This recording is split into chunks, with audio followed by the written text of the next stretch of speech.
Chacha in studio. I'm joined by Dr. Barak Muluka.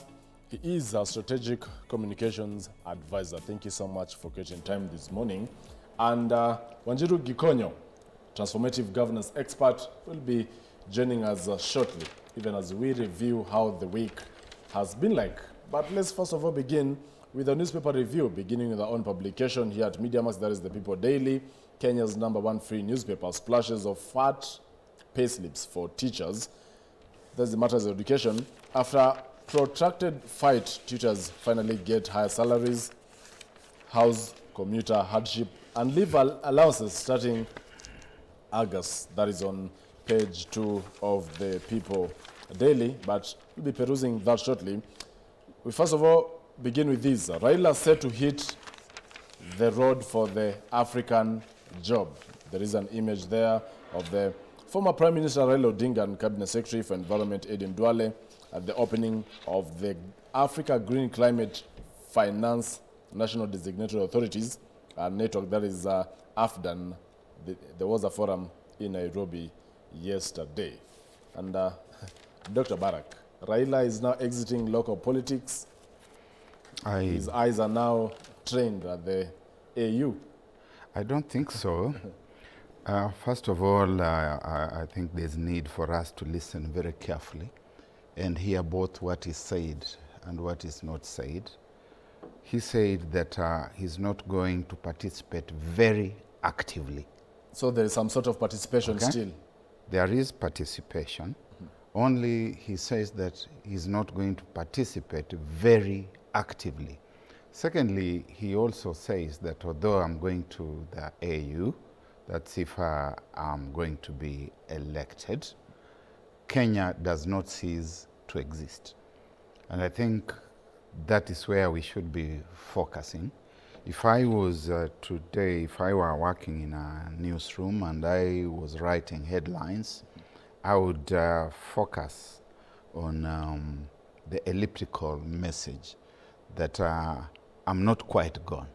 Because he's saying, I'm not going to be very active. Very active. So there's some that sort means he's going to be active, but partially. But partially. He's probably going to be active by proxy. He's going to have his own proxies. And he's going to have a say in things national at the Kenyan national level. And he's going to have a say at things local in his backyard and strongholds. So I think it is not quite correct to say that he has exited that space. Or are the words perhaps meant, for the government of the day? Because previously, while Odinga castigated some of the projects or programs or policies by this Kenya Kwanza government, they would bash him for still seeking the government support, while at the same time castigating the same government. Could the words just be meant, for the Ruto-led government? I don't think they're meant for the government. I think they're meant for his constituents. About the government, I have no illusion about what Mr. Odinga thinks about them. He certainly needs to be unveiled before the AUC as the Kenya government's candidate. And I think President William Ruto is going to be doing that pretty soon. But the people who would be worried would be his constituents. Look at it this way, that he's vacating, quote unquote, that space, that his two deputies are ostensibly now no longer in active politics, that they have joined the cabinet, and that space is occupied by a new person. Then you look at his national chairperson in ODM, is also in the government, in the cabinet. You look at his minority leader in the National Assembly, is also in government. And his constituents begin getting a little jittery. They begin asking and wondering, so what is going to happen to us? Are we still the behemoth that we have been or as ODM? Are we in safe and strong hands with Gladys Wanga, with Godfrey Osothi? What happens? Where are they taking us? Oparanya has gone, Joe has gone, Mbadi has gone, Wandai has gone. So where are we? And it's to that constituency that he's basically telling, although I'm going, because you must flip it the other side. If he's saying, I'm not going to be very active, he's saying, I'm going to be a little active, and I'm going to show you the direction. And if I may just indulge myself a little bit and look at ODM and wonder what's going to happen. First of all, I think they are not interested anymore in the Azimio One Kenya alliance or coalition. So in other words, Azimio is dead? It's not quite dead, but it's on the deathbed. And they would like the life support machines to be removed so that it dies. Then they will have the opportunity to reorganize their own party. Raila Odinga is getting the ODM fraternity, particularly that from the Luo Nyanza part of the country, to appreciate that a woman can lead that party. That is Gladys Wanga as the chair, and governor. Yes, chair. And I suspect that Gladys Wanga is just the test kit.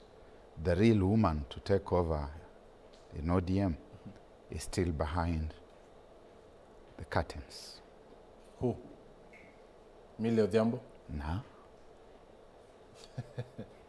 Is this a puzzle? Or you already have the name? Oh, it's as open as a book. It's not Millie Odhiambo, it's not any of the women in the National Assembly or in the Senate, but there is a woman who is being prepared Raila's to take daughter? over. I've not said that. Who? Barak? Huh? You have said it's Raila's daughter. You remember Jesus Christ said, you have said so. Yeah? So, Gladys Wanga is there just for purposes of getting the ODM and the Luo Nyanza fraternity to understand. To believe in women. That a woman can lead. And the real woman who is going to take over at ODM is somewhere, maybe in Arusha. Yellow member of parliament. Yellow member of parliament. I believe that is the hint. And it's a matter of wait and see then. We shall revisit this. We shall revisit this now that it's on record. On the Star newspaper, it also touches on Raila steps up AU bid with 19 states support. Our candidacy requires votes from at least 34 nations to win competitive.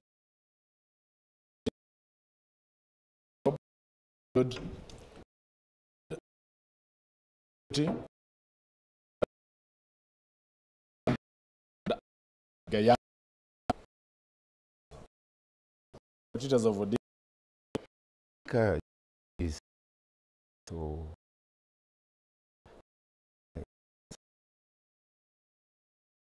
they are factors. One of them is going to be around religion. The other one is going to be around, of course, the region itself. How have we played our politics in the East African region? We, the people of Kenya, particularly the top brass, it is not bagged until it is bagged. We have heard that there's been shadow diplomacy within the East African community. But we are aware that a few years ago, when Ambassador Amina Mohammed gunned for the same position, she was let down by our own neighbors in the region. And it's basically because of our bad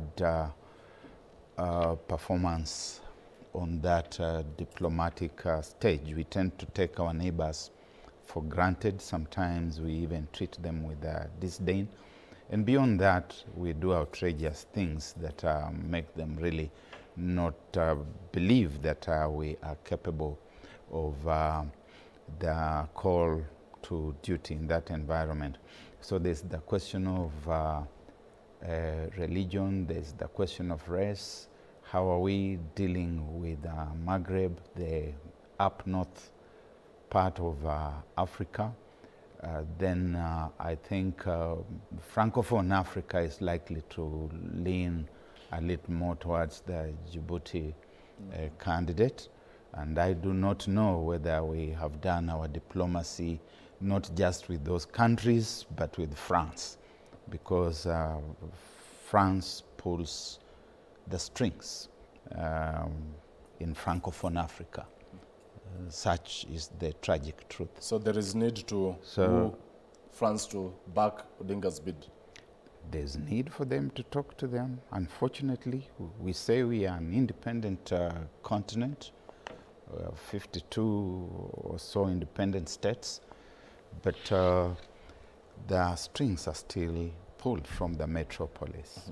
And now we are joined by Wanjiru Gikonyo, transformative governance expert. Thank you so much for creating time this morning. Thank you. We are focusing on Odinga's AUC bid, and Barak has just left at the Anglophone versus the Francophone countries, and also in terms of inheritance of the ODM party, that the chair, that is the Homa Bay Governor Gladys Wanga, who is there, is just setting or preparing the way, similar, she's doing a John the Baptist assignment. A John the Baptist assignment, according to Barak.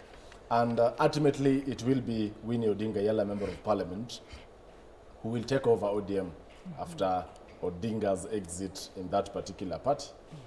What is your opinion, even as we begin this morning? Yes, good morning. And morning. Good morning. Yes. The party needs to recognize that the political landscape has become very dynamic. We are still in a Gen Z moment because you're looking at a majority of young people who now are the people the party will be meeting at the ballot poll. And this is we have seen the candor, we have seen the clarity, the political awareness of this group. So political parties that are trying to shape themselves like some sort of monarchy or family affair might not do that well. Much as we can say Raila has a lot of clout and following, he's made a number of missteps over the past few elections that could cost the party very dear. Further to that, I believe there are officials and leaders within the party. How will they take that? I think the field is still wide open for people to place themselves. So it could not be Azimio that will be dead, but also ODM as a party? That is, already there's been a lot of infighting within ODM with regard to the succession, which shows that it doesn't have proper structures, because really the movement of the party leader should then trigger a mechanism that allows the leaders, the other leaders, the supporting leaders, to then ascend. But if you parachute that, it shows one, ODM then doesn't have the foundation of a party that can carry itself forward. And of course, there are people who have profiled themselves. Like you say, there is Gladys Wanga, there is Sifuna. There are these other leaders who are young and dynamic and have carved themselves a national profile that really the expectation of Kenyans is fresh, active, and able to deliver, understand issues. So it might just be the death knell of ODM, and it shows that the field is open. I believe Kenya Kwanza is also going through similar tensions. ODM through similar tensions. Gen Z are trying to register their party. The field becomes very open. And also remember, elections now are not just at the presidential level, and we might see more, and we are beginning to see more, a larger stake at the county assembly governor level. So these elections, we might really be moving away from chipping away at the powers of the presidency, where the county level actually becomes more significant. So it would be a terrible move, but maybe part of the natural growth and attrition of parties in Kenya, unfortunately. President William Ruto will be launching the campaign, that is Raila Odinga's AU bid campaign, next week. And there are also questions on how much would these campaigns cost. It has not yet been clear. And who finances it, by the way? Those are good questions. Maybe look, Raila Doc here can tell Odinga, us. And you journalists, I have a fundamental problem with you. I don't believe you are the people I trained. Yeah. You see, you are writing here, a day after opposition leader Raila Odinga submitted requisite documents for his African Union Commission chairmanship bid, he has hit the ground running with his campaigns. I take umbrage that newspapers that should be agenda-setting instruments are still referring to Raila Odinga as opposition leader. He is not. So is the AUC candidate? You cannot be the Kenya government's candidate for the position of AUC chair, and at the same time, you are the leader of the opposition. It doesn't happen that way. Perhaps that's before the launch happens, Dr. Barak. No, he has already been embraced. He has even nominated the official people to... campaign has not begun. It doesn't matter. The government of Kenya, GOK, has embraced him, it has recognized him, and it's going to be presenting and unfurling him as the official candidate of the Kenya government to compete against 3 other candidates who are presented by other governments. So Raila Odinga's title now changes to... is in the government. And make no mistake, he has got a share in the cabinet. Now the cabinet is the highest seat of government. These people are in government. Last evening, I was watching a different channel. The cabinet secretary for the treasury, the national treasury, very unequivocally said that I'm still a member of the ODM party. Of the ODM party. He's a member of the ODM party who has been appointed to that position because, as he said, there were discussions at the top by the leaders at the very top. And when he was asked more probingly about how he got appointed, he said, you go and ask the appointing authorities. So Raila Odinga is in government, and he is going to be unveiled by the government of Kenya, by none other than President William Ruto himself. Therefore, we need not ask where the funds are going to come from. They are going to come from the kitty, the national kitty. We have seen him with the Prime Cabinet Secretary, I think twice now, at official functions. And the Prime Cabinet Secretary has said, this person is our candidate, let all of us come out. So, in your estimation, Dr. Barak, how much will this cost? I have no idea how much such things cost, because in my country, there are the real costs, and then there are other costs. The other costs. So it's going to be some billions, perhaps hundreds of billions of Kenya shillings. Hundreds of billions of Kenya shillings? Yes. Regardless that we get it or we don't. And I'm saying we, because we have been asked to enjoin ourselves on this assignment. And so Raila Odinga becomes our candidate, fronted by the highest authority in the land, the national CEO, His Excellency Dr. William Kipchirchir Samoei Ruto. Wanjiru Gikonyo, if these campaigns would cost us more than you know, hundreds of billions, as Dr. Barak has put it. This money from taxpayers, is it fair at a time that we're talking about even austerity measures? Well, at a time that we have no money to fund JSS or to hire JSS teachers for 6,000 intern teachers to confirm them as permanent and pensionable?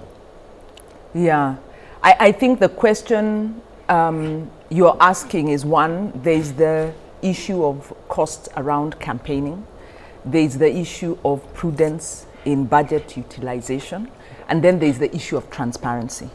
And all these are gaps. This is what actually has driven the Gen Z to the streets, because it's not the promises that government makes that's the problem. It's the implementation. And it is the capture of the budget process. It is the discretionary, it's the unplanned expenditures that Parliament rubber stamps, because Parliament does not act as a proper oversight institution in terms of ensuring compliance with the letter of the law. So we don't know how much it costs. I'm not sure this item is reflected in the budget, because that actually should be a matter of discussion. I think it is fine to have a candidate run for this position, but let it be very transparent. Let it not be a rain-making opportunity where they say, let's front our candidate, whether they lose or win, we don't mind, because people will be sorted out. So the unofficial figure is about 1/3 of our budget goes into corruption. And this is the argument that a lot of people have been making, is if we can bridge that hole, and if we can sort out our priorities, we don't have to overtax Kenyans, because increasing taxation with the incoming CS, I think incoming but yet to be confirmed. There is a challenge in court, you know, on the appointment of these CSs, because the vetting process was not... you took it to court, by the way. Yes, definitely, because the vetting process was a rubber stamp. So the problem, the weak link in our democracy, and I say quote unquote, because we are still a bit of a pretend democracy. We have many features of democracy, then we've got a lot of features of this very parochial, predatory state. So the weak link is Parliament. They don't ask the questions, they don't interrogate the figures, they don't pay attention, they play politics. And at the end of the day, the burden is dropped on the taxpayer. Dr. Barak, we are due for a short commercial break. You talked of the campaign costing hundreds of billions of Kenyan, taxpayers' money. What will be the return of investment? And also, I cover Parliament. Honestly, during the budget committees, I haven't seen that as a vote. Is it time, or will it be factored in the supplementary budget, or they will use Article 223, withdraw the money as an emergency, then come and ratify it later? I think we probably need to interrogate a little more closely the budget of the Ministry of Foreign and Diaspora Affairs to see whether there could be an item within that space. It probably could come in some guise, one guise or the other. But whatever it is, I think it's going to be channeled through that particular ministry, because the AUC belongs within the diplomatic space. And when we see the Honorable Musalia Mudavadi taking a leading role, it's not because of his prime cabinet secretary role, really. It's a lot more because of his foreign relations role. So I suspect that it could be there. The budget for the Foreign Affairs State Department is 22.65 billion Kenya shillings. Or there will be reallocations. So I don't know where it's going to come from. But look, Joel and Wanjiru, my country is a country where the government of the day, and that has gone on for some time. The one before this one, the one before, and the one before. In fact, I think since 1978, there has really never been accountability in public finance, public audit attempts a bit, public procurement, those three functions.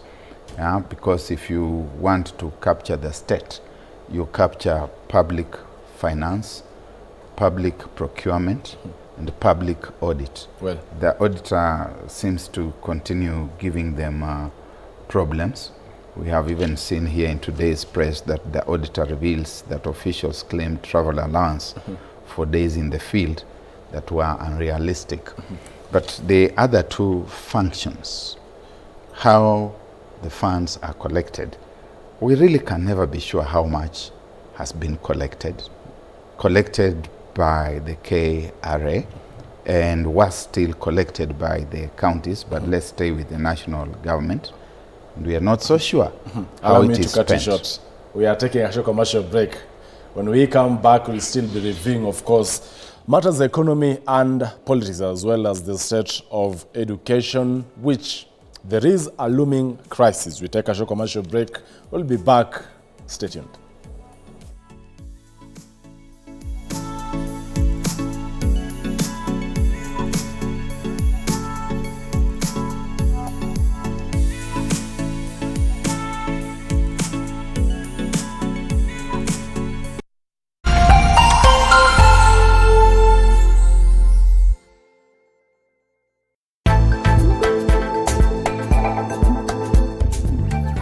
We interrupt this program to bring you some breaking news.